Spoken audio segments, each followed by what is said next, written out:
You can now hear Movie Heaven, Movie Hell on Stitcher. Stitcher is radio on demand. Listen anytime, anywhere. Stitcher is an award-winning free app that lets you listen to all your favourite shows, plus discover from 20,000 news, entertainment and sports shows. You can also create your own custom playlists. Stitcher is available on iOS, Android, Nook, iPad and in over 4 million car dashboards. It's on demand and it's on the go. No downloading, no syncing, no wasted memory. You can stream your favourite podcasts from Stitcher. Don't have Stitcher? Download it free today at Stitcher.com or in the App Store. And please, leave us a review and rating on Stitcher. Thank you.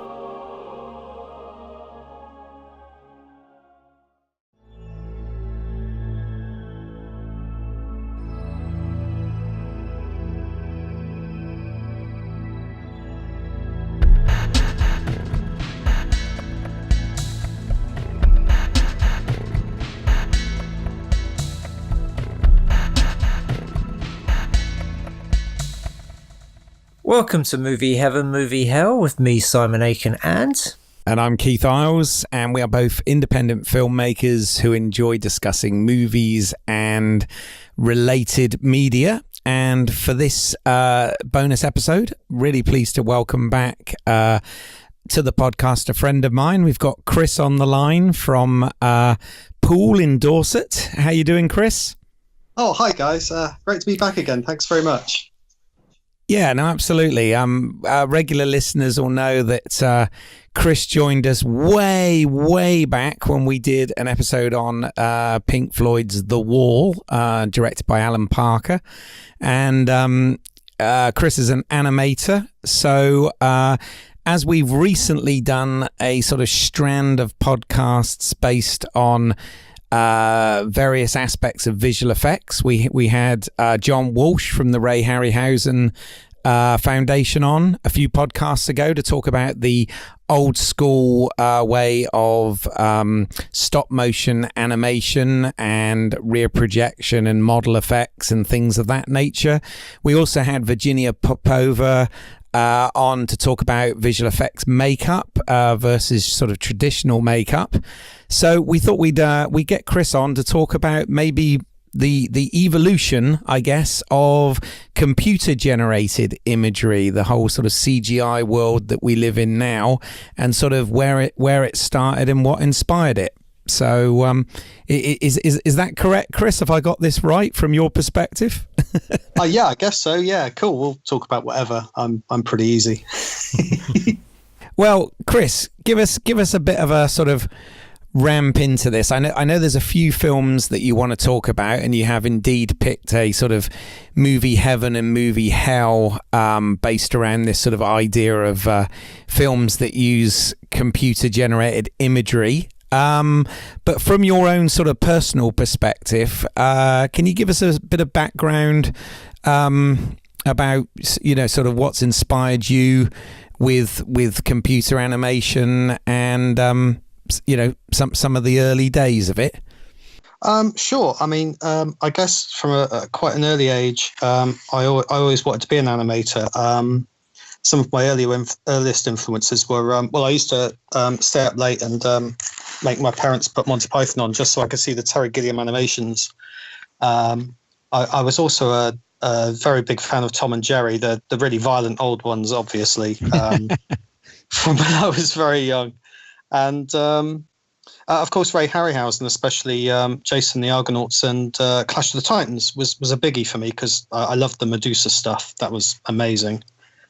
And then I saw Tron, and that made me think, people use computers for filmmaking and imagery now a bit. Except, of course, it and then in about 86 or 87, I saw an Open University program about the issues facing programmers with representing accurately computer-generated surfaces and scenery. And it showed a lot of early Pixar work with, the programmers, Lauren Carpenter, etc. And that really kind of blew my mind. So at that point, I wanted to work with art and computers and film, hopefully, or video game. So I ended up going to university at Bournemouth and did computer animation as a degree. And then I ended up in video games for 14 years. Yeah, and that's pretty much up to date. Oh, fantastic. Well, and you are actually working on an animated project at the moment, correct? Or is that something we can't talk about? Oh, no, we can talk about that. It's it's an animated children's book for the iPad. Splendid. All right. Well, I'm sure we'll find out more about that at the end. I'm sure if you're able to tell us, that is. So no problem. Yeah. So that's cool. Okay. So obviously, you mentioned Tron there, which is I guess a film that all of us probably in our childhood experienced at some point. I know I did actually go to the cinema to see Tron. I don't think it was my parents. I think it was one of my parents, one of my friends' parents that took me to go and see it. And yeah, I mean, it's fair to say, isn't it, that Tron was incredibly ahead of its time. I mean, anybody sort of watching it now would probably look at it as quite sort of simplistic stuff in terms of what it's actually about and some of the terminology used, etc. But in 1982, when this was actually produced, this was pretty leading edge, groundbreaking stuff. Am I right in saying? Oh, absolutely. Yeah, they used about 4 firms, Disney, to in order to produce the CGI for the movie. The most prominent companies were Triple I and Magi. And there's about 20 to 30 minutes of CG in the film, depending on where you read about it. And for its time, it had the most CG of any film produced to date, and held that for quite a few years. No, so I was going to say, so there's actually more CG in that than one often realizes, because of course, even though the whole film is supposed to be digital in CG, it was obviously done in a very analog format for the most part, with the exception of those said digital scenes that you've talked about. Yeah. I think that the 20 minutes might include backdrops and things as well. But yeah, it certainly set a template that wasn't really matched for a large number of years. I mean, films have only really now begun to use very large amounts of CG in their production, like say the Marvel movies, for instance, or Pixar, for instance. I mean, Toy Story obviously was the first computer-generated movie completely in 93 or 94, I forget. Okay. But it was the first of its kind, and that's the first film to use CG completely in its production. Right. Because it was very groundbreaking. No, cool. Because am I also right in saying, obviously from the same year, and something we always talk about is, Star Trek II: The Wrath of Khan, the Genesis effect scene, that was some early CGI in film as well, right? Yeah, it was commissioned by Pixar. In fact, when they were still a research house, more than people who were thinking of doing movies, because back in the early 80s, the computer graphics companies that were there were largely involved in research for realistic representation of objects for film and television purposes. And so the other thing I want to mention, again, this is more of a question than a statement, but I seem to remember as well, in terms of sort of early CG in film, the young Sherlock Holmes got mentioned, and was that for, there was like a stained glass window character, was that kind of like the first sort of CG animated character in a film? Have I got that right, or is that waffle? Probably the MCP from Tron was the first computer-generated character in a film. Right. Although I could be wrong. But he was quite crude, certainly by today's standards.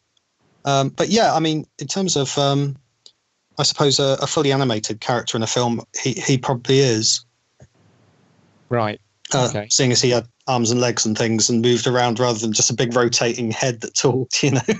Yeah, just a piggy face thing that you had in Tron. But I mean, Tron is a phenomena in itself because, like, this sort of idea, really all we had up to that point as a sort of point of reference, because this was sort of before really even the sort of home computer boom started, and really it was more the arcade games which were the sort of points of reference, the likes of Pac-Man, Space Invaders, and all of that stuff. And I think the hats off to the filmmakers and if you like to Disney for sort of taking a chance with this at the time, because the idea of a person getting sort of digitized and put into a computer environment and having to interact with things like bits and bytes and whatever, now this is common. We use the word program and app and bit and byte and K and all that sort of stuff in everyday life. But in 1982, I mean, I know we were just kids, but I would imagine that those sort of things were pretty out there as far as sort of the general vernacular was concerned. Would you say I was right there? Yeah, it was pretty specialist. I mean, I only read about that stuff because I bought How to Program Your Computer for Children in about 1982 or 1983. So I just started to get my head around sort of, I suppose, the maths and the programming and stuff involved with like really basic stuff on home computers. Even though I don't remember actually owning one at the time. Right. You were doing your research, Chris. There's nothing wrong with that, right? That's my excuse. I'm sticking with it. Absolutely, sounds like a good one. Simon, what about you? Did you? I mean, you're a couple of years younger or whatever. Did you see Tron when it first came out, or was it sort of a home video thing for you? It was a home video thing for me. I didn't get to see it at the cinema, though I did see Star Trek II: The Wrath of Khan at the cinema. So oh, you lucky git. You see, mine was the other way round. Yeah, so I got snucked in to see it. So you got to know the right people. But what I wanted to say was I got a copy of Tron from the States when it first came out on DVD, and it had a very comprehensive making of documentary on it, and the director of it, Steven Lisberger, is that correct? Lisberger. He said he got the idea of using computer graphics in the film from his previous feature, which was Animal Olympics, which was fully animated apart from one sort of intercard they used where it was fully CGI, and in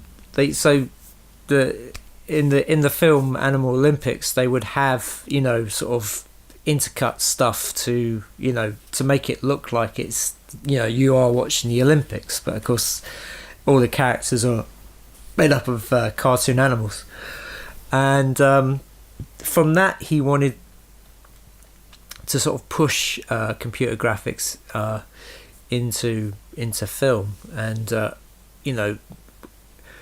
what better way to do it than to do it in the world of computers, because then it was the fact that they looked cartoony didn't matter because you were in this world. Though it's as much as it was a forerunner for CGI.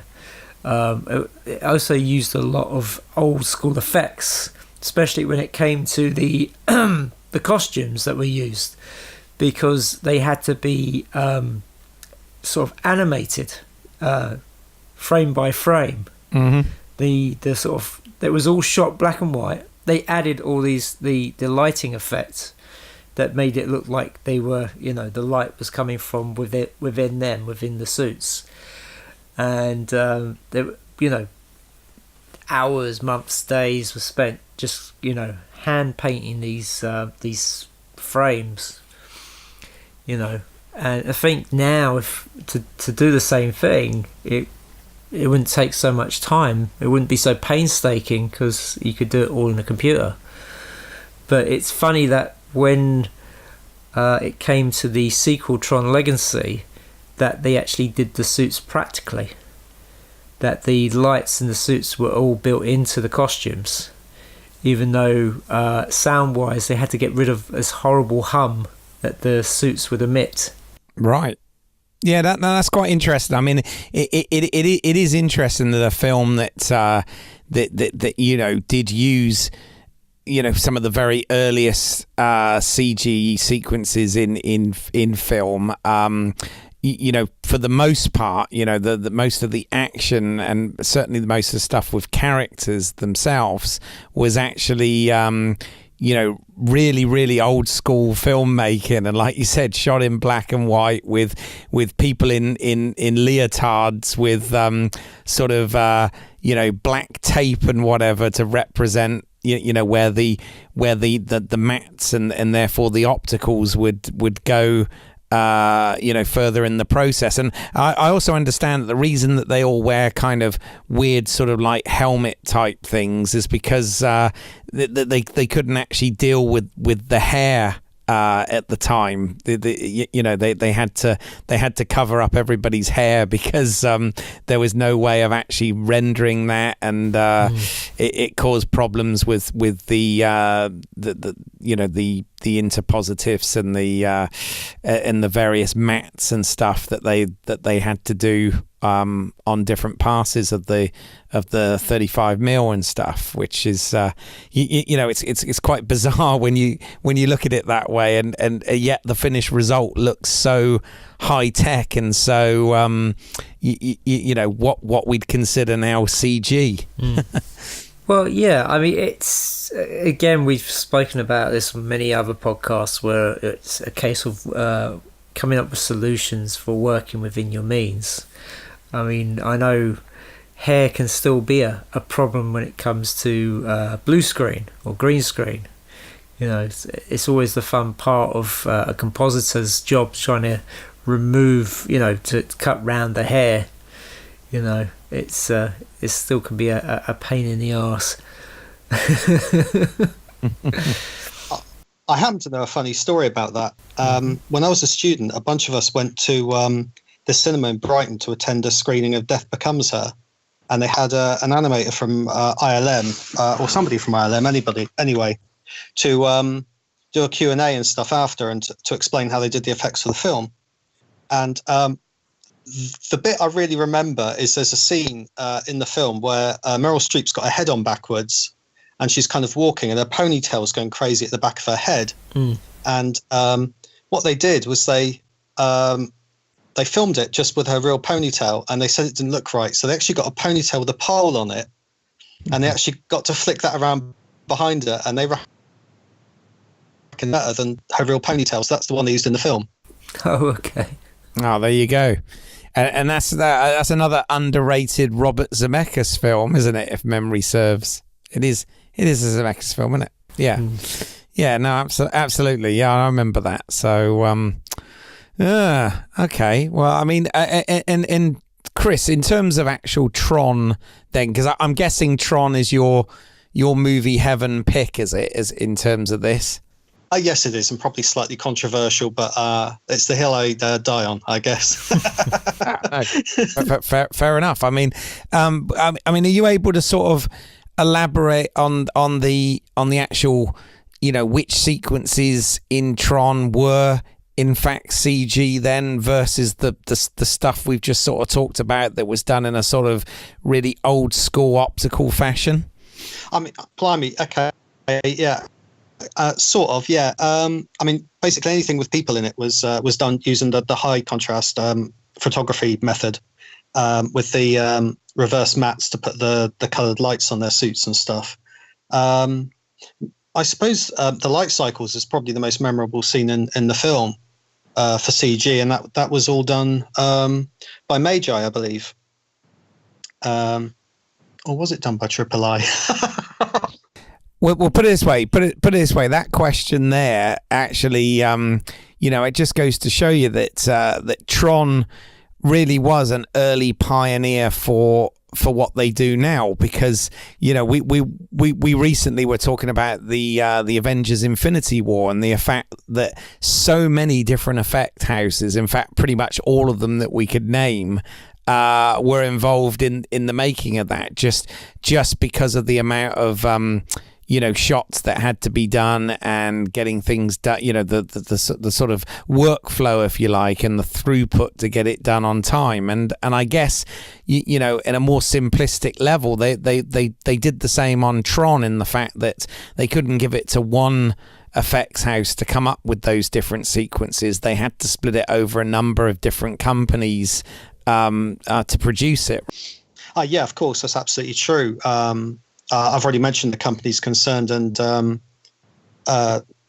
they basically riffed off of the concept artwork of I think Sid Mead and Mobius were involved in the original art for the film.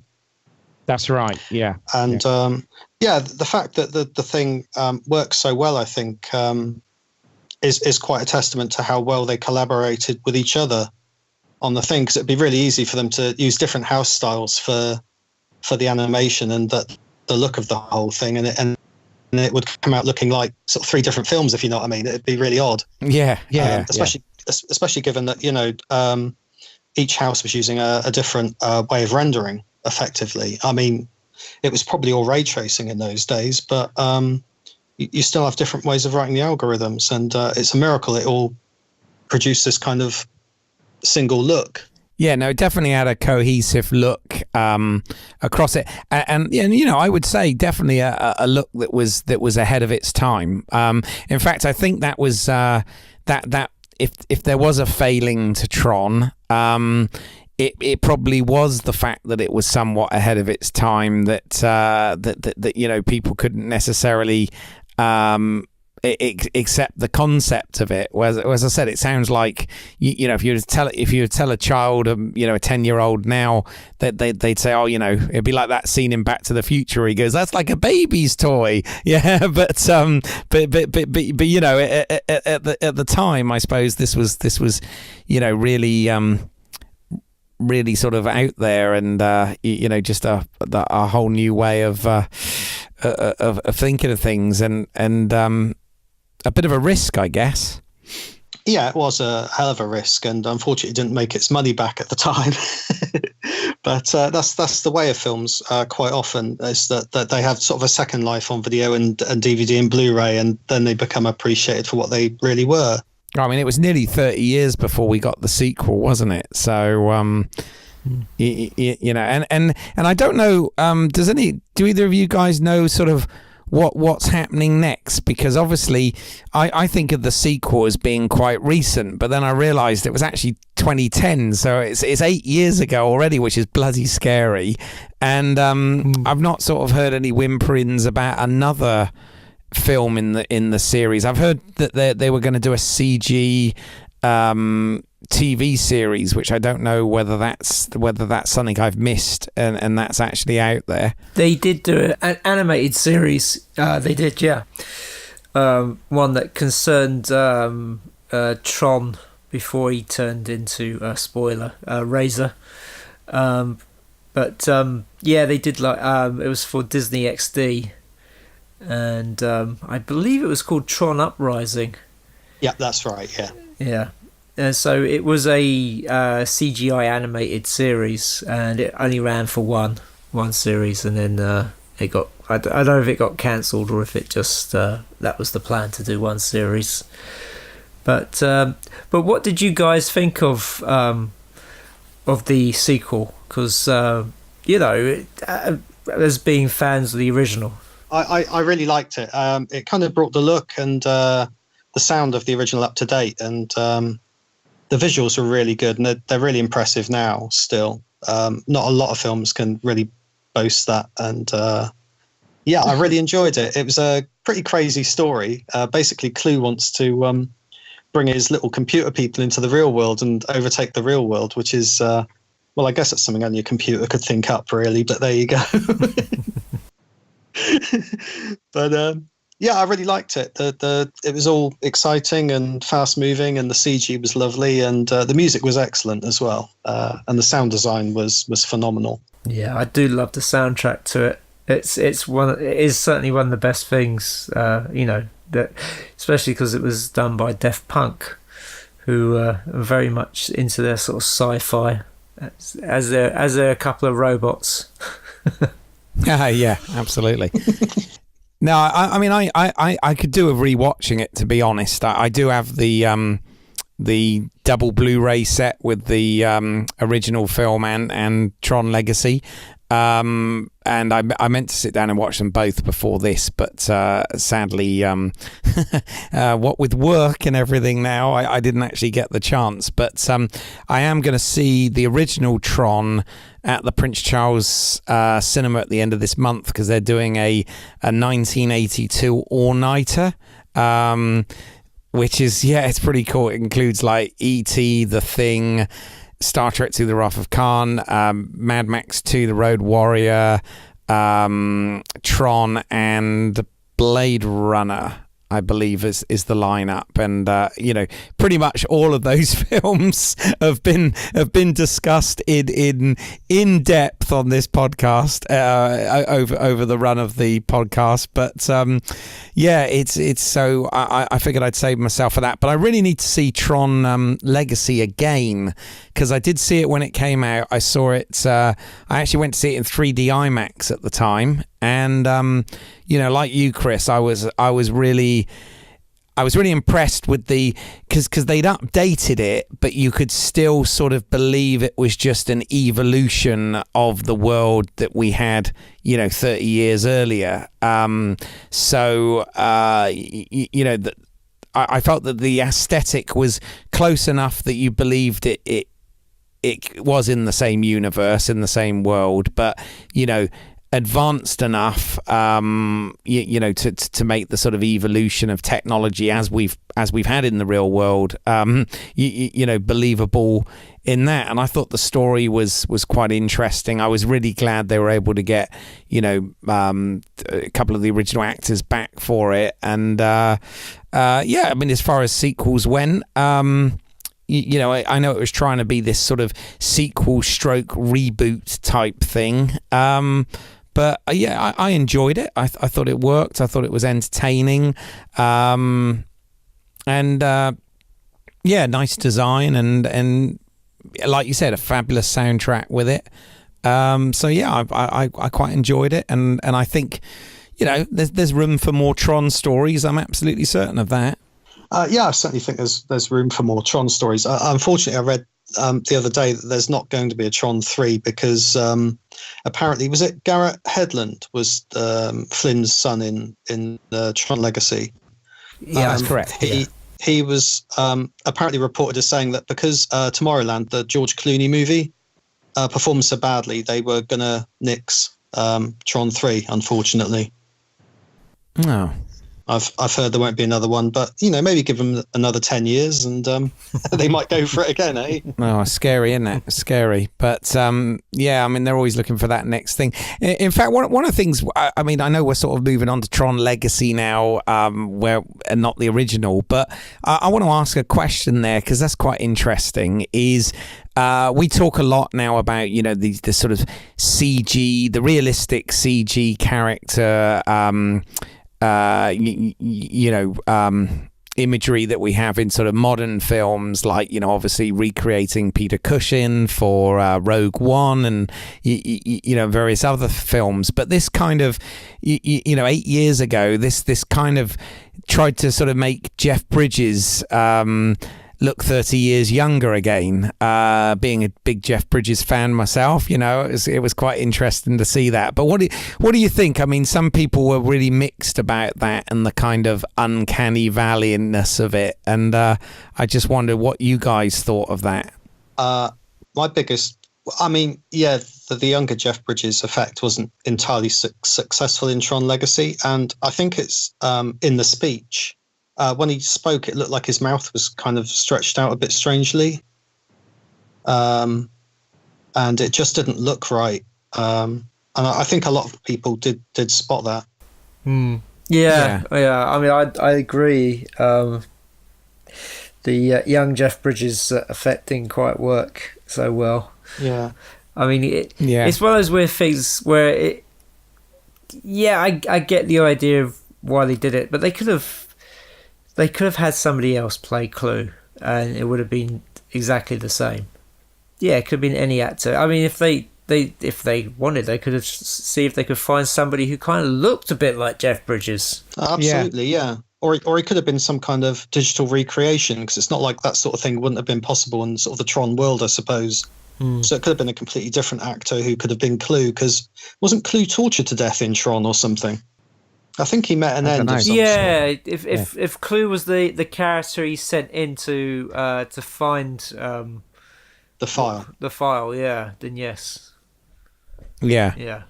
I mean, it just goes to show you how quickly all this, from a technological point of view, has evolved. Because obviously, they did a similar thing with Kurt Russell in Guardians, and obviously Michael Douglas in Ant-Man and whatever. And I think in those films, you can see the evolution of this when you sort of watch them back to back with what they did with Jeff in Tron Legacy.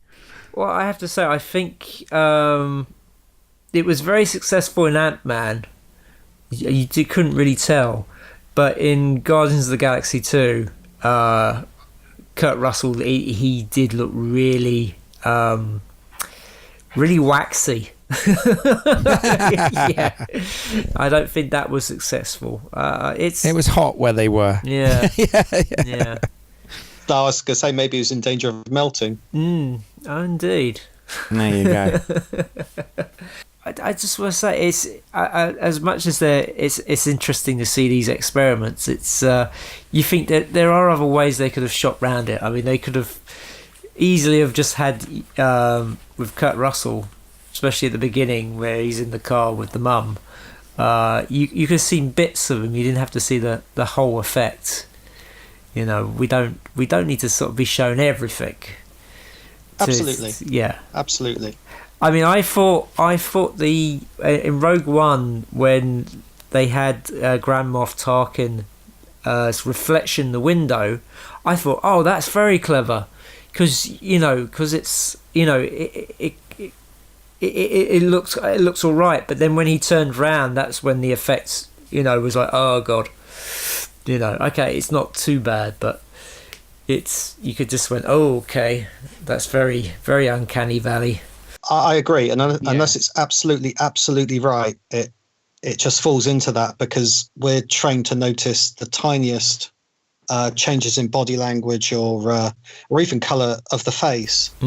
I was reading a book by Paul Ekman a while ago, and he talked about how faces very subtly change colour according to mood, and how we're trained innately to pick up on that.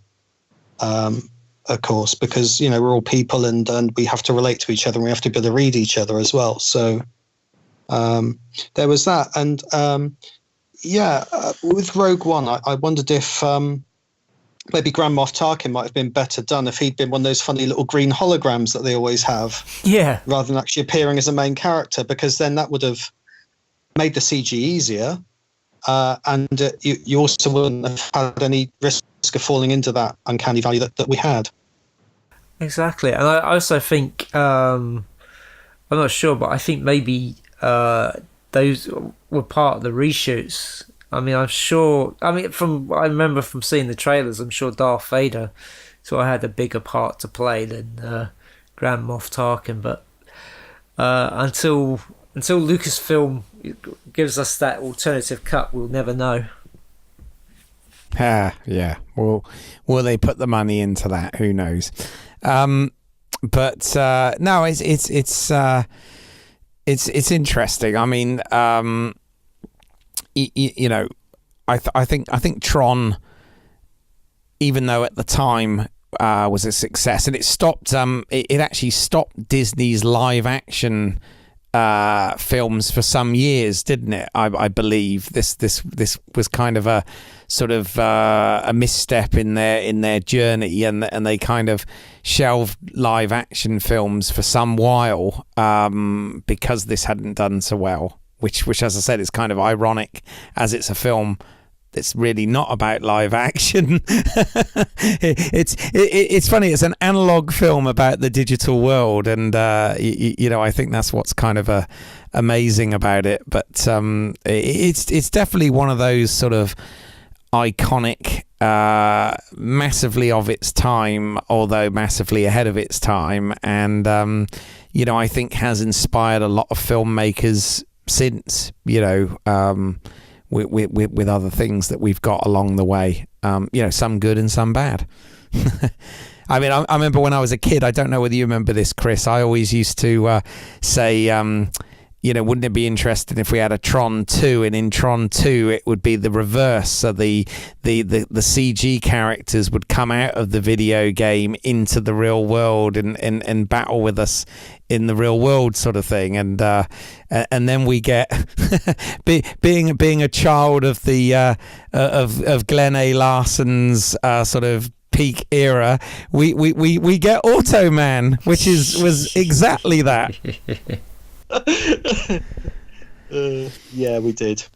Although with Automan, I believe the effect was done completely differently, because that was done using that what they used in Superman the movie for the Krypton suits, using that sort of 3M highly reflective tape that would shine back into the camera, and again a massively painstaking effect to do, because even though they could shoot it in camera, they obviously then had to go back and create the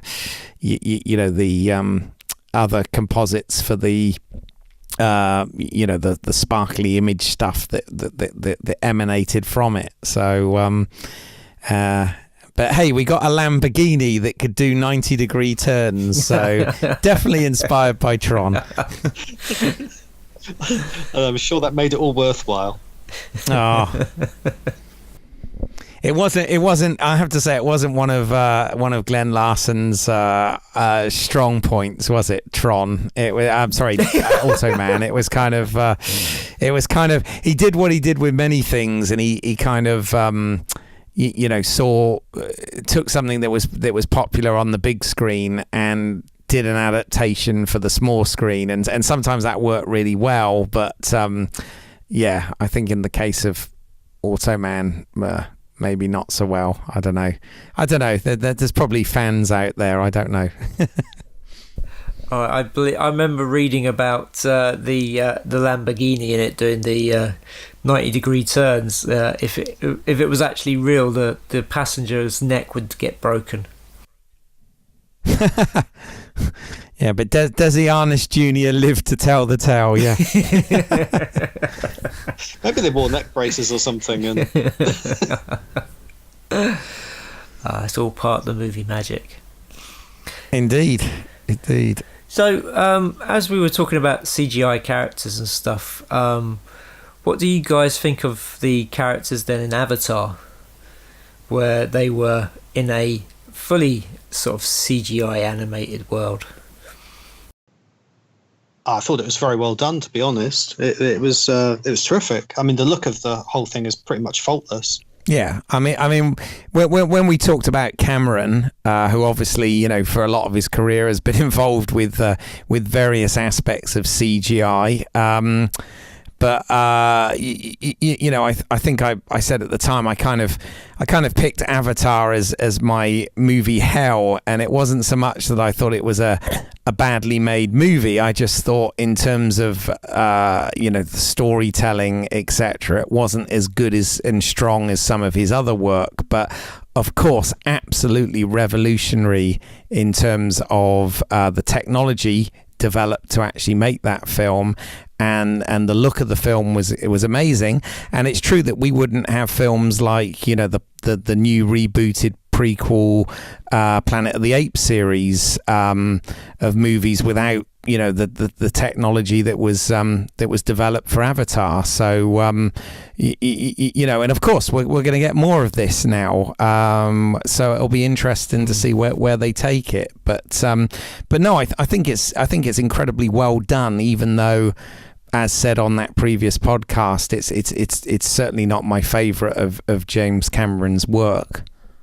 Yeah. Well, I mean, we're talking about CGI, so I mean, we have to talk about James Cameron, because he's a big proponent for CG. Yeah, definitely. I mean, right back to sort of your water tentacle stuff in Abyss, and obviously further developed for Terminator 2 Judgment Day, and right the way through. I mean, yeah, definitely that guy, in much the way Lucas has done as well, is sort of pioneered the technology. And of course, Peter Jackson and many other filmmakers that we've sort of touched on as our sort of go-to people, if you like, for our generation.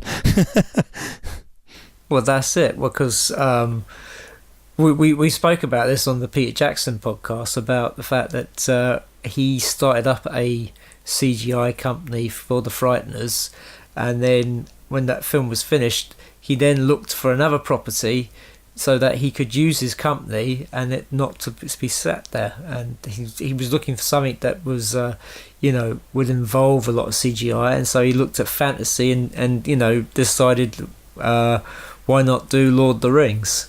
So it's that weird thing where people think that Peter Jackson went out to make Lord of the Rings because he loved the story and everything, but from his own words, he said that he went out there to do it because he had this company, and he wanted them to be working. No, absolutely, yes. No, I mean it has evolved. I mean, Chris. I mean, what are your one of the things we sort of touched on, and we didn't go there too much, but one of the things when John Walsh was on that we talked about was he sort of said, is things like CGI and model and miniature work and that those sort of optical motion capture and the motion control effects, etc.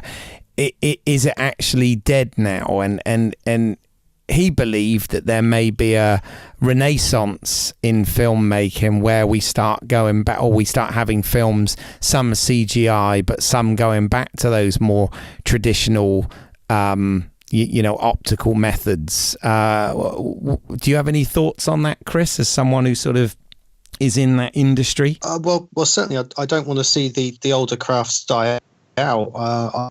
I still really enjoy them. I mean, any sort of Henry Selick film I still love watching, like James and the Giant Peach or Nightmare Before Christmas, for instance, are really good examples of what you would call old-fashioned model work and stop-motion animation. And there are still a number of universities that teach this stuff because, of course, you've still got companies like Aardman who will pick up animators and still do most of the work in that way, which is great. Well, it's like Wes Anderson's latest film, Isle of Dogs. That's gone back very much to the old sort of claymation type animation, hasn't it? Absolutely, and it looks terrific. What little I've seen of it so far. So, yeah, it looks absolutely lovely. And there's something a lot more tactile about using models and armatures and things that you sometimes don't get from CG. Yeah, no, some of those in-camera effects where you're using miniatures and different composites and stuff like that can work really well. I mean, my kind of view on it all really is, at the end of the day, it's about storytelling and using what tools are there to do it. But in terms of, I sometimes think personally, some of the best results out there are when you combine the two. So you use aspects of older school, photographic techniques and tricks, if you like, and then at the same time you're using computer generated imagery to sort of extend and enhance that, and very much the same with stunt work. You know, traditional real action stunt scenes and stuff that are then enhanced with, you know, wire removal or enhancing explosions and blood and, you know, stuff like that kind of usually works the best, I think. But you know, I film is a combination of all the different arts and crafts, and I think as far as VFX goes, you know, that should be the case there too. Just as you were sort of saying that, the film that pops into mind that did all that and was, you know, really was kind of at the forefront of, you know, photorealistic CGI was Jurassic Park. Yes, absolutely. Because that was a film where, you know, we did have CGI dinosaurs, but it was mixed in with animatronic ones, and you know, them actually being there on the set and stuff. So that's right, and also stunt work with face replacement and stuff like that. I mean, filmmaking is a magic trick. You know, you bring things to life. You know, you go out to outer space, or you go to places where, you know, people can't go to and stuff like that. It's a trick. It's, you know, it's a magic trick that's, you know, 24 frames per second. And so, you know, it's you know, like any good magic trick, you don't want to see the seams and stuff. But that's the thing about CGI that I'm not a fan of, is that whenever you talk about how films are made, you know, and people go, oh, how is that done? They just go CGI, when it may not be the case. Yeah, no, absolutely. It doesn't all need to be about, you know, cities getting destroyed, etc. And often, if you can't notice an effect, it's usually, you know, says that they're probably the best effects. But you know, I have to admit the aforementioned and the recently discussed on the podcast, you know, Avengers Infinity War, obviously that pretty much every frame in that film was a VFX shot, but you know, the storyline and the characters and everything was so engaging and so well done that you know, you don't really think about it. And I think that's when it's great, is when you just kind of buy what you're seeing and don't necessarily think, oh, look at the CG there and all this sort of thing. And of course, you know, a lot of that film was done that way, but it worked, you know. I mean, I think even some of the costumes were completely CG in that film, but you know, it worked for the story, and you know, I think we are in an interesting time now where this, you know, because we can more or less do anything now. A lot of these, you know, properties that have been around for 60, 70 years, you know, like the comic book stuff, for example, that we grew up, you know, our generation grew up sort of liking those things before it was possible to do them, you know, realistically, or to do them looking particularly good. And now, you know, our generation of the filmmakers that are there making it for the millennial generation now, you know, and we're able to achieve that stuff, and it does look fantastic, you know.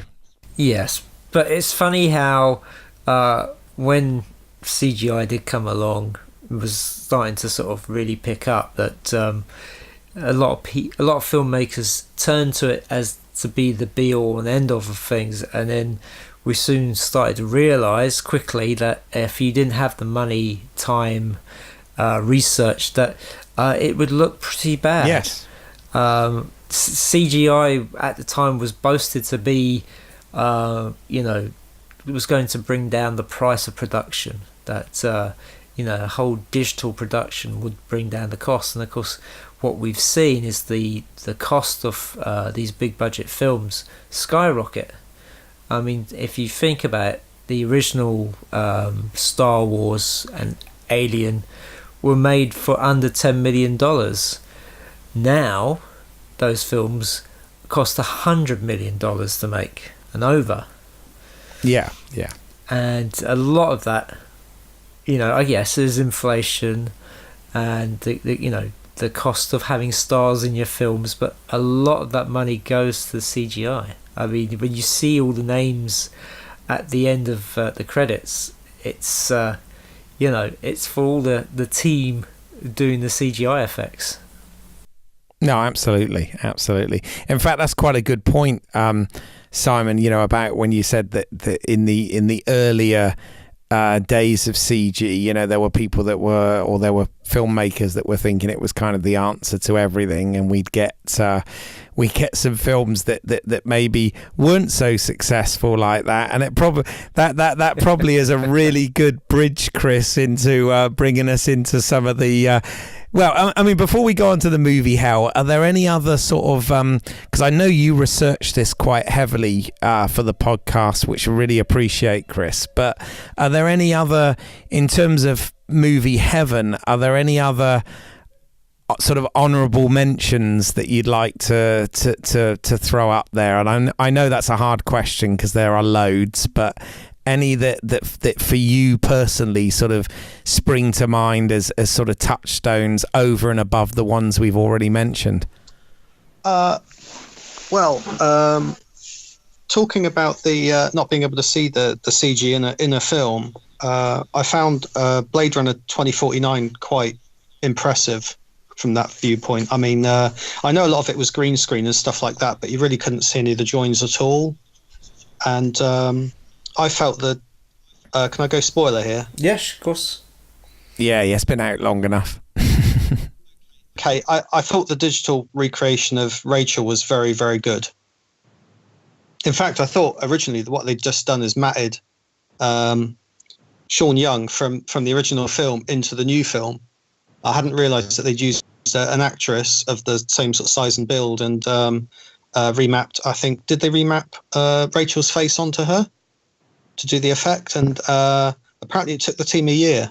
Wow. Yeah, no, I mean, it is pretty seamless, that film. And I know, obviously, Denis Villeneuve wanted to do a lot of, a lot of things in camera in terms of actually building sets and all of that sort of stuff to make the world feel very real, as did the original. But, of course, yeah, obviously, there's a hell of a lot of CG in and definitely to accomplish things like recreating an actress to look as she did some 30 years or 35 years prior, and it does work incredibly well in the film. I think one of the things that makes that work so well, in sort of contrast to what we were saying about Rogue One, is the fact that it's used really sparingly, because it's not like she's a main character in the film for a good portion of the film. It is just a small part, and it works really well for that one scene, doesn't it? Yeah, it doesn't stand out so much. I mean, the other sort of CGI recreated character in Rogue One was a young Princess Leia, and she stood out like a sore thumb. Yeah, really, I thought that was less successful than the Peter Cushing one from my point of view. Even though I don't hide the fact that I fucking love Rogue One. Yeah, but yeah, no, I do agree, and that also did feel a little bit for sort of show off sake, because we didn't actually need that. To be honest, I got goosebumps when we saw, the hooded figure from behind that we knew was Leia. Yeah. and that would have been good enough. But of course they had to, they had to give her a line and show her face, and good on them for doing it. But I know what you mean. It doesn't quite hold up in the same way. Unfortunately. And it is very bright on the Tantive. Yeah. I was just going to say that Leia's mouth in that scene fell into the same trap as younger Flynn's mouth in Tron Legacy, and that it seems kind of stretched and doesn't move quite right. That was one of the that's probably a minor point, I suppose, compared to the rest. But there you go. But it all adds to the uncanny valley effect. I mean, even if you may not see it, you unconsciously notice that there's something wrong. Yeah. That person is not there. That is, it's fake.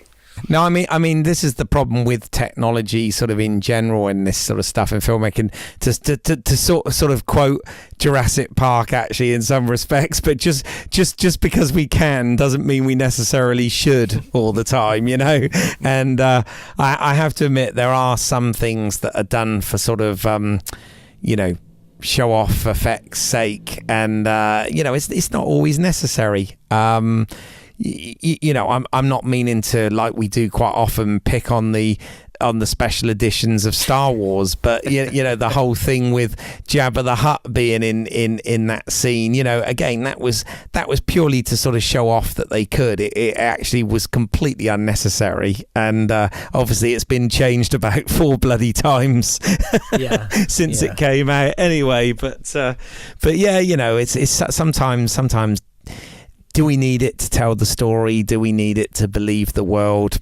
Not always, but hey, at the same time, without doing it, they don't push these things forward. So it's all good, I guess. Yeah, I mean, the thing about the prequels was they were one big, massive tech reel. I mean, that was, I believe, was it one of the Phantom Menace was like one of the first films where there was so many CGI shots and stuff like that, because I mean a lot of it was shot on green screen. Yeah, and you can tell, and Jar Jar Binks. We don't even need to go there, but I mean, one of the things I was really happy to see in The Last Jedi, for example, is I'm glad we went back to puppet Yoda operated by Frank Oz, because I actually preferred that much more than CG Yoda, even though they did CG Yoda very well. Yeah, there was still something about seeing the Empire Strikes Back one. He was a puppet in Phantom Menace. Yeah, but they got it totally wrong, didn't they? He looked bloody ridiculous. Well, he's supposed to be younger. Well, yeah, hold on. A 900-year-old creature, right? Would 30 years make that much difference out of 900? That's something troubled me, that did, I always wanted to see him with a massive quiff. That would be really awesome. Hey, nothing wrong with massive quiffs. Absolutely not. That's why I want to see Yoda with one. That'd be great. In his youth. So there's something for Disney, young Yoda or something, and make a film of that. Dapper Yoda, when he was living in his cool apartment on Coruscant. With his quiff and his leather jacket and a comb, and wow. All that matters to him is his hair. Yeah. There you go. There's your next project, Chris. Young Yoda. Nah, Disney will sue you, won't they? Yeah. The young Yoda Chronicles. Can you imagine? I'm right in saying though that they went back in subsequent versions of Phantom Menace and replaced the puppet with a CGI digital. Yeah, they did, which actually looked more like he should, but again, what the fuck. But hey, it's the Phantom Menace, man.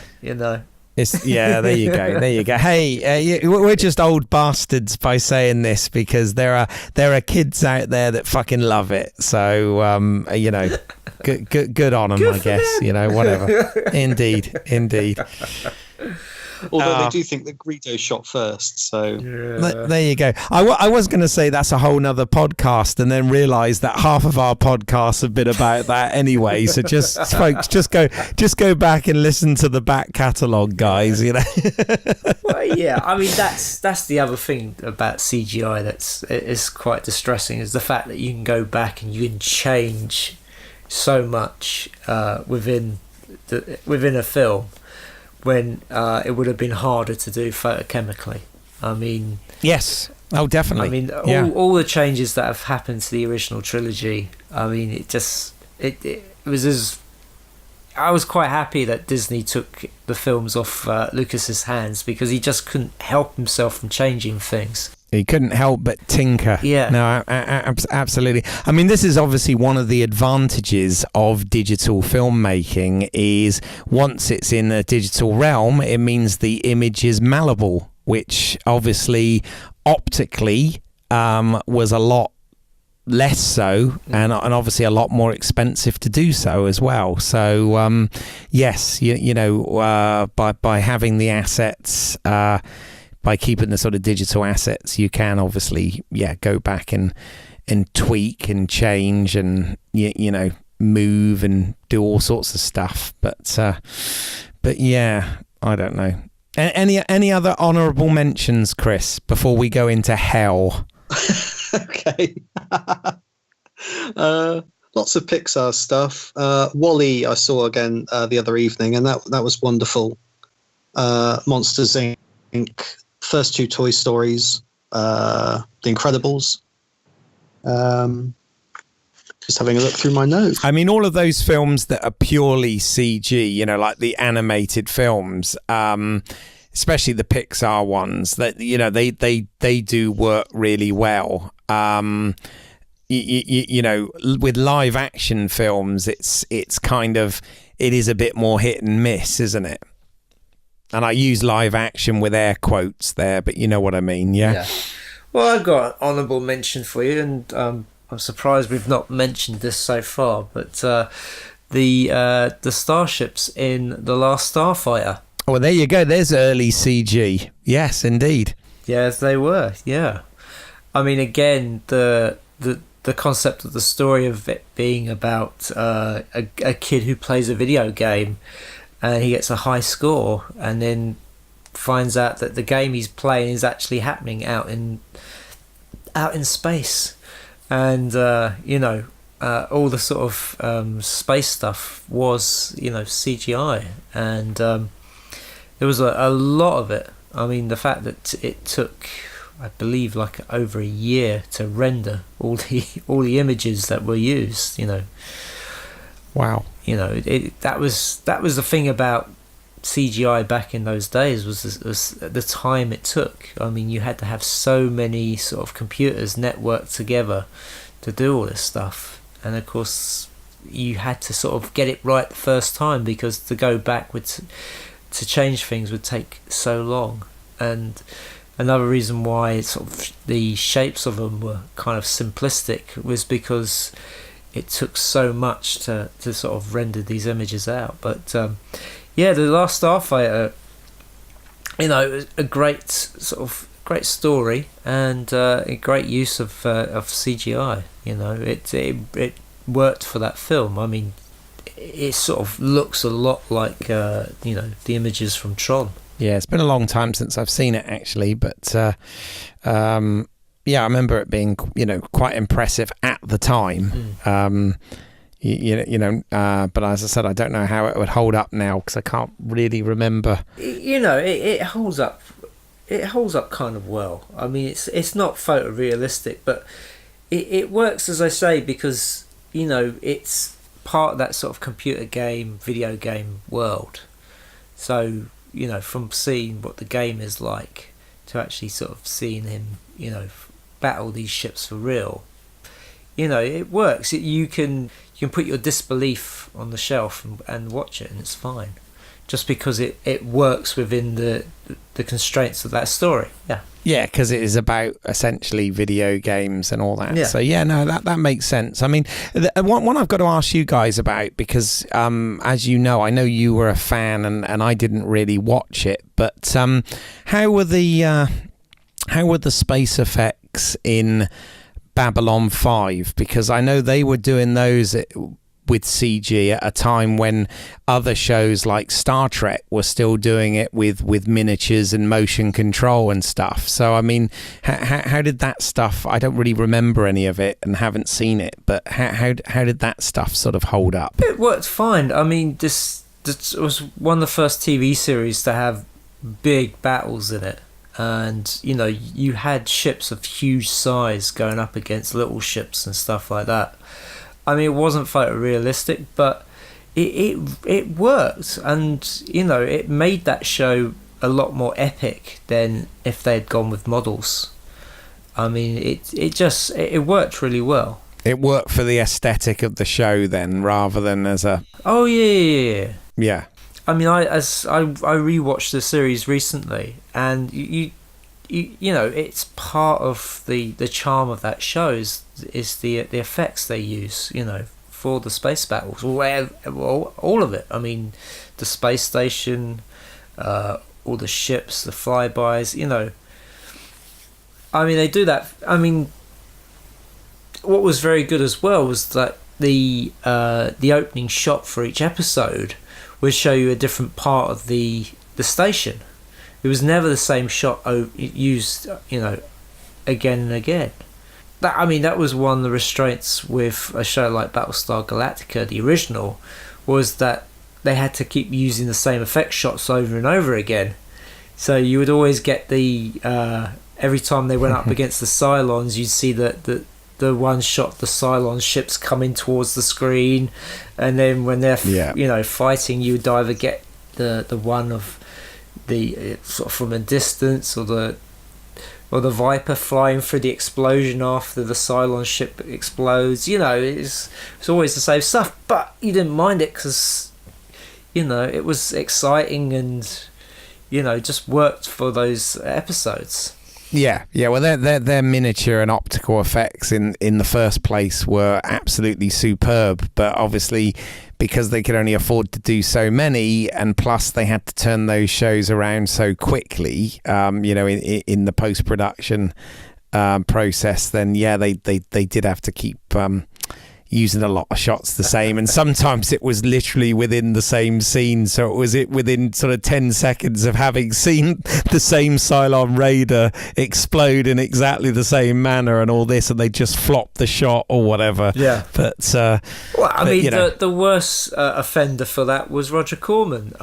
The effect shots he used for Battle Beyond the Stars ended up being used in tons of his sci-fi films, to a point where there was another film where they literally, it was just every space shot was made up from the shots from Battle Beyond the Stars. Yeah. It's interesting how it's all gone, and it's great because you think we our generation kind of grew up through that entire thing, because I remember as a kid thinking all that stuff was just bloody brilliant. You know, it's like, wow, you know, I used to think, wow, you know, this stuff is amazing, and it's come leaps and bounds, and I think it's the same as we're about to say with CG as it was with models and optical effects. You had some films that did it absolutely brilliantly, you know, and then you had others where it wasn't quite so successful. And you know, any others, Chris, that you wanna highlight? Good films. Prometheus had some very impressive special effects in it. It did. I didn't think it was such a great film. It was a bit of a mess, to be honest, story-wise, but I thought most of the special effects were absolutely peerless. The atmospheric effects on the planet when the Prometheus set down, and the smoke and the wind and the storms, and just everything was just absolutely fantastic. Really, really well done. No, thank you for mentioning that, Chris, because myself and Simon always try and get something from the Alien franchise in each episode. So you did it for us. Brilliant. Though saying that though, as much as the space effects in Alien Covenant were good, the actual effect of the CGI of the alien looked terrible. Oh, really? Yeah. Especially, have you not seen it? No, I've not. Pirouette. Well, yes, there's that, but I was to say we won't ruin it for Chris, because you know. Oh right, you not seen it, Chris? No, I have. Oh, I'm surprised. Okay. I have a Blu-ray I can loan you. So Okay, thanks. when I'm in Bournemouth next, I'll bring it down with me. And Okay, great. Thanks. the commentary on it, by the way, is fabulous. So really must do a show about that. Yeah, does he explain why he fucked up the series? Wow. Let's not go that far. But no, it is a very interesting listen, though. But anywho, moving on. So, all right, quickly. Let's talk about Chris. What's your pick for movie hell then? Your CG movie hell pick. Okay, I watched. You probably know this. I vacillated about this one, and I watched a number of quite terrible films, and eventually settled on The League of Extraordinary Gentlemen. Welcome to the League.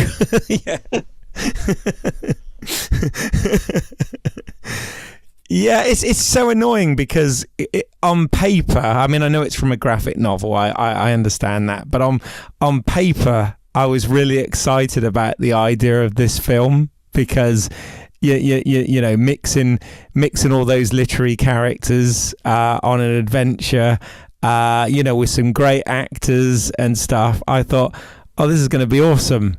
But I haven't rewatched it, but I must admit my memory of it was actually absolute pants. Yeah. Oddly, and this actually, I guess there's a point to be made about the difference between watching a film on DVD and Blu-ray. Because when I watched this on Blu-ray, when I watched it originally on DVD, on Blu-ray, fucking hell, okay. It is. Yes, I have proof. You'll never be short of a coaster at my house. But when I originally watched A League on DVD, I didn't think the CG was actually very good at all. And I've just rewatched it on Blu-ray, and actually the effects are a fair bit better than I thought they would be. And as such, I'm a bit of a miss, really, to sort of have a go at the effects so much. I seem to remember, though, that they didn't make any sense. Like, you had the Nautilus going through... was it Venice or something that they and it was like hold on a second, you want me to buy that this fucking great submarine that Captain Nemo has is going along the little canals in Venice or whatever. I just thought that was like, I just remember at the time thinking, what the fuck, And of course you're absolutely right, and it does make no sense at all. You're thinking, well, there are all these bombs under Venice, and you're thinking surely that bloody submarine will do more damage to Venice than those exactly bombs would. I seem to remember, I mean, sadly this was the last film Connery did before retiring, and he also was a producer on this film. But I distinctly remember he had a line in the film that actually summed up how I was feeling when I watched the film, and that was like, he went, "So far I'm yet to be impressed," and I thought, yeah, me too. Yeah, that's absolutely true. I mean, not only the bit with the Venice, but also there's a bit at London Docks where I think they first see the Nautilus, and it kind of rises up out of the water, and I'm thinking, London Docks can't be that deep, can they? This like colossal submarine comes out of the water, and it kind of reminded me. Do you remember those old Godzilla cartoons from the 70s? Oh, yeah. Godzuki. And you always had that bit where the monster was menacing the people on the ship, and they'd call Godzilla with their remote control or whatever, and Godzilla would just kind of rise up out of the water as if he was on some sort of elevator. and it kind of reminded me of that in a way, that this submarine just kind of comes up, and I'm thinking, how did that come out of London Docks? It's this gigantic submarine. Yeah, well, this was the problem. We say about special effects is all about sort of suspending your disbelief and whatever. But if something actually just doesn't make any sense anyway, it makes it that much harder. I mean, I know you guys are comic guys. Had you read, the graphic novel that this was based on? No, unfortunately, I've not. I've read some of the points of the story of it, and apparently this differs greatly. But no, I'm a big fan of Alan Moore, but I've not read that one. No, I haven't read it either. But No. I'd heard of it and stuff, yeah. Yeah, no, because you've sort of answered my question anyway, because I wondered, how close the film was to Alan Moore's, graphic novel, but obviously it differs, apart from sort of the overall premise, I guess. It's quite different, is it? Yeah, apparently so. Yeah. And also they had to change some of the characters because of licensing.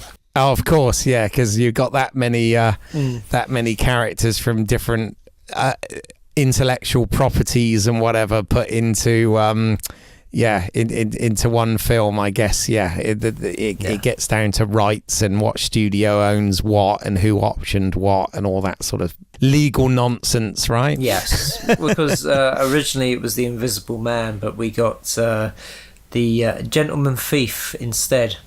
Oh, right, okay, fair enough. Not quite as exciting, but there you go. No, I mean, I remember I was excited to see this because I thought, oh, what an intriguing idea, and I liked a lot of the people involved and all this sort of thing. But I just remember, just sort of coming out thinking, well, what a fucking mess that was, and a lot of it, what was down to the sort of nonsensical plot, but also I seem to remember at the time thinking that the early CG imagery that was used in this was pretty poor. I have to say, I apart from one or two effects, I didn't think it was that bad. I mean, the use of them in the story, yeah. I mean, as you say, the ship going through Venice is like, wow, there's no way it could even, it would only get a few feet within the canals and it would get stuck. But I just remember it was the Mr. Hyde effect, especially at the end when the bad guys had the formula and had a super Hyde. That's when that looked pretty bad. Yeah, it looked like someone had taken all his skin off. Yeah. I should have rewatched it. I should have actually rewatched it for this because it has been a long time since I saw it. But for story and CGI effects, I think I can do one better. My pick for hell is Spawn. Oh, the Todd McFarlane thing. Yeah, is that right? That's right. Yeah. I again, I've not seen it for a long time since it came, but I seem to remember he had some sort of really bad CG cape or something. Is that right? Well, that's the least offensive offender of CGI in it.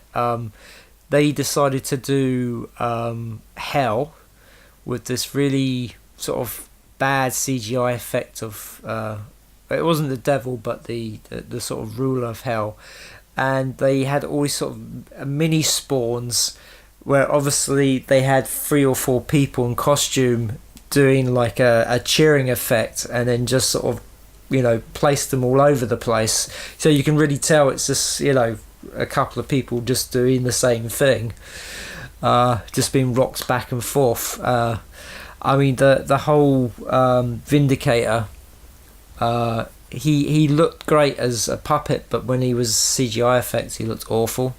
As you say, the cape. I don't really remember much about that film, I have to say. So it obviously didn't leave much of an impression. I know, but I mean, the crazy thing was it had Martin Sheen in it as the bad guy. Did it really? Okay.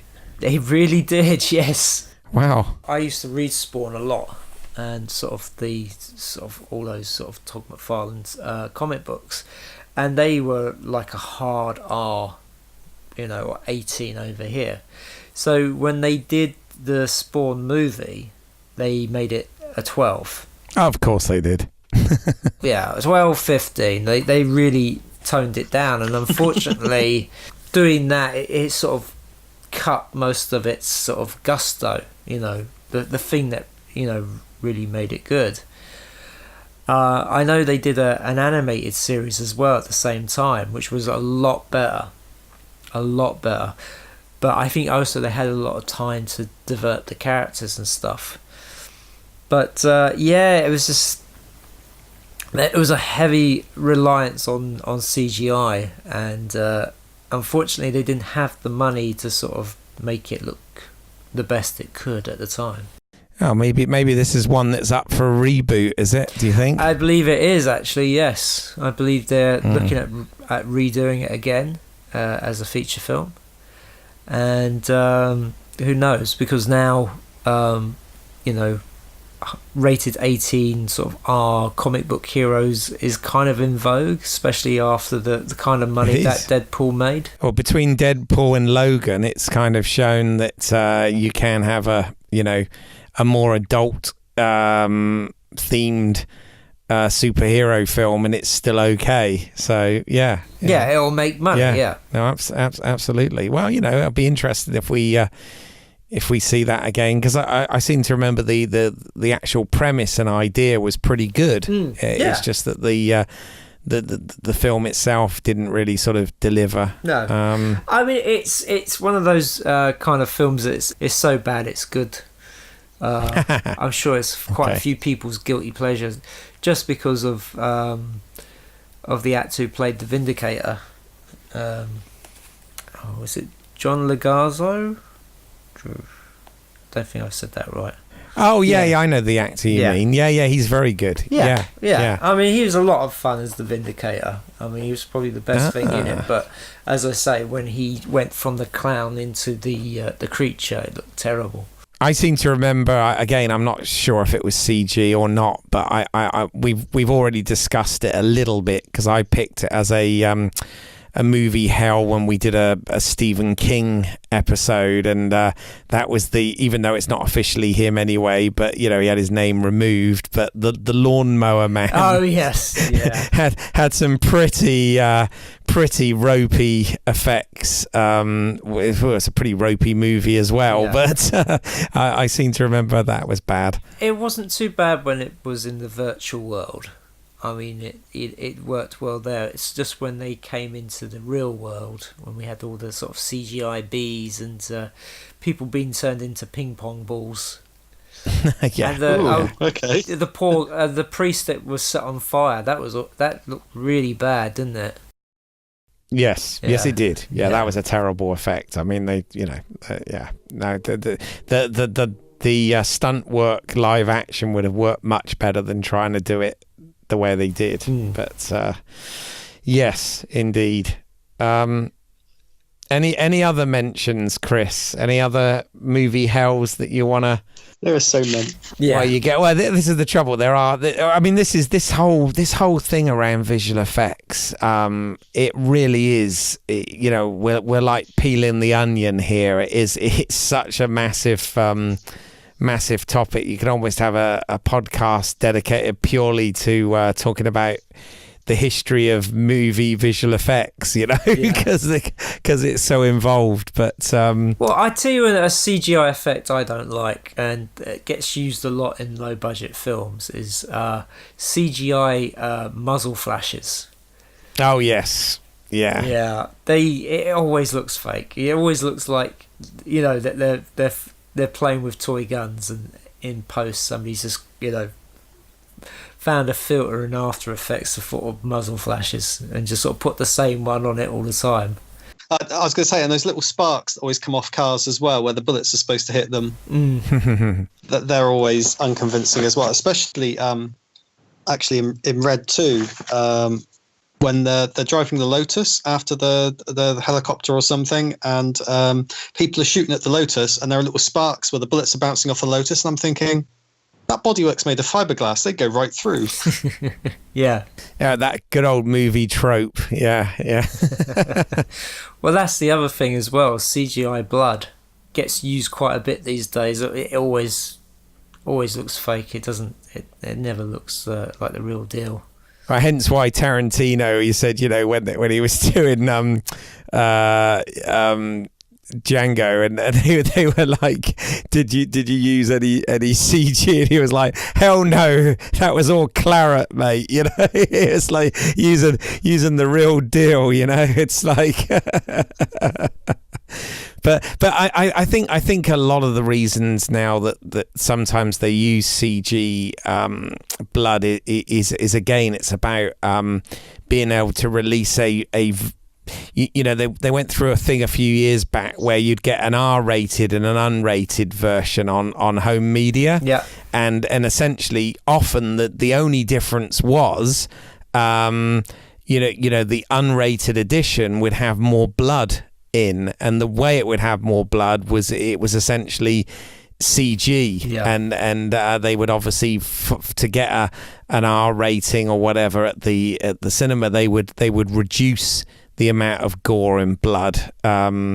You know, so sometimes it's done for that reason. I think it's actually worse now because they don't go for an R now; they're going for a PG-13 or a 12. Yeah, of course. Because they're after that teenage market. So yeah, it's a lot of these things are very bloodless in the theatre, but then when it comes out to the home release, suddenly there's a whole lot more blood. Yeah, but the thing is, with CGI blood, you can tell. I mean, you can just tell it's fake. Well, again, sometimes it looks good to a little bit like we discussed with Virginia, where you can have it with practical blood as well, and you can just enhance it. You know, if you want to make something really ridiculously gory, and you know, you can add to, which again is works back to what we were saying about stuff works best when it's used to enhance something rather than, you know, as a replacement for. The other thing I don't think ever works. I've seen quite a few sort of low budget films do this. Is where they shoot the whole film green screen. Yeah. And so what you have is actors standing in front of a green screen, acting as if they're somewhere, when clearly, you know, they're standing in front of a green screen. I mean, it makes for a very boring film. I mean, there are exceptions, like the first Sin City, which was obviously done that way for a specific aesthetic. What I'm talking about when I'm saying about this is, you know, Sin City was an action-packed, moving, it was really well shot. So the fact that it was shot in a green screen studio, is different to being shot in front of a green screen. When I say being shot in front of a green screen, I'm talking about something that's probably like a rolled, like a rolled down screen you'd get for a projector. So everything's like a medium shot, and it's just maybe 2 or 3 actors standing there talking to each other, where they got some sort of, CGI background. Oh yeah. I mean, that always looks a bit naff, doesn't it? Yeah. So I'm not talking about when they shoot in front of a green screen and they're moving around, and you don't really notice it, or if you do notice it, it's still, it's part of the film. I'm talking about when, they done it as, I guess, like an aesthetic choice, or they thought, well, this, instead of us going out to locations, we'll just use this green screen, and we can just sort of put in the backgrounds, and it looks like they're there when clearly they're not. And I'll give you a few examples. I mean, the first really low budget film I saw like this was called Trash House, and it was literally like one actor standing in front of a green screen talking to camera to the other, obviously, and then it cuts the other person responding, and it looked terrible. It looked absolutely terrible. And then Alex Cox did it for his sequel to Repo Man, which was called Repo Girl. Oh, right. And it was awful. Absolutely awful. Wow. And I don't think the sort of acting in it was great either. Well, there you go. You are on for a bad one if you've got bad acting and bad backdrop. It's like... But any others, Chris, that you want to single out? I think it'd probably be remiss of me not to mention a certain Bond film. Ooh.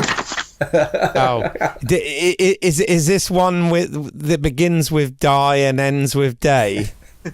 Yeah. Yeah. Oh, is it something to do with surfing, perhaps? Yeah. Yeah, no. That's special. And the bit where Halle Berry dives off the cliff to land in the water to be rescued by the boat as well, it kind of blurs in an odd way, and it looks kind of funny. And that's not very convincing, really, either, if I'm perfectly honest. Yeah, I must admit, Bond movies, you know, that was the first Bond movie where you could see that, you know, they went for the CG in a big way, and you know, I know lots of people who criticize it for that very reason, but you know, it had a lot of other problems as well, that film, but you know, it did, yeah. Halle Berry helped it, in my opinion, but you know, but yeah. I mean, if I can put a positive spin on it, I mean, the great thing that came out of Die Another Day was it forced a complete reboot of the franchise. So, oh, there you go. It did indeed. Yeah. So, you sound like you're flicking through notes there, Chris. Yeah, I am. That's all right. Looking for more terrible films, and I don't know. I don't really like talking about terrible films. Well, I know you agonised quite a bit over this when we talked about it as to what you were going to pick for both Heaven and Hell, and I feel your pain because I always have the same dilemma, and you always feel that you're betraying the films you don't mention, and you know, and the ones you do might not necessarily be as bad as you thought they were and stuff. So I get it. Yeah, absolutely. And also, you know, I mean, it's a collaborative and creative process, and you know, filmmaking is a lot like games making, really. And sometimes you're working on a great game, and sometimes it's not such a great game. And obviously, it's the same for film. And it's really, you know, you're paid to do a job and to do the best job you can given the time and the budget you're given. So sometimes the effects aren't so great, but you wonder how long they had to do them, and under what circumstances they were made, and whether it was a rush shot to cover for something else, or exactly. It's really hard to tell, and yeah. No, absolutely. Well, I'm going to big you up a little bit here, Chris, because I happen to know that you're, and I'm very envious of this fact, but you are a man that actually has a BAFTA on your mantelpiece.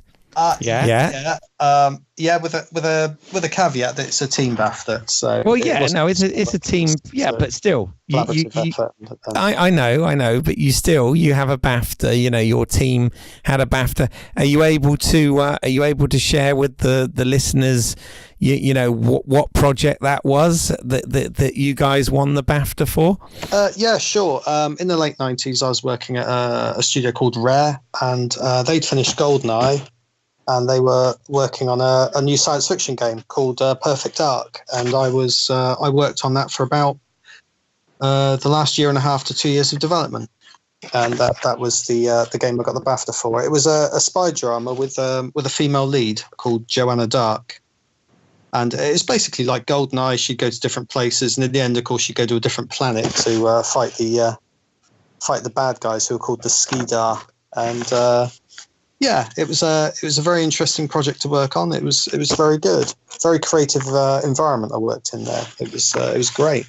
Oh, congrats! That was awesome. Yeah, and I know a lot of people. You know, the GoldenEye game was you know quite a sort of pioneer and left a legacy for a lot that's followed, right? Yes, it did. Yes, yeah, it was. Yeah, and again, that was a game that received its own BAFTA for.